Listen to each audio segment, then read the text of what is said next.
Two square সে স্কোয়ারের cube এবং two square তার হোল কিউব এর মধ্যে কোনটি বড়? দুটো কিন্তু আলাদা আলাদা, ঠিক আছে? তাহলে কোনটা বড় সেটা বার করতে গেলে আমাদের ভাঙতে হবে। দেখো কি, টু স্কোয়ার তার কিউব, এটা মানে হচ্ছে টু থাকলো আর দুইয়ের কিউব মানে তিনটা দুইয়ের গুণফল, তিনটা দুই গুণ করলে কত হবে? 8 হবে। আর এটা ভাঙলে কত হচ্ছে দেখো, টু স্কোয়ার তার কিউব,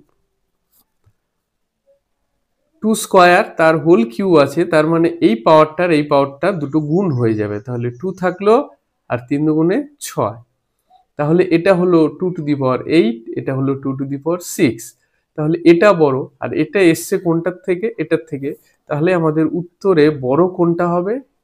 টু স্কোয়ার তার কিউব, এটা হবে বড়।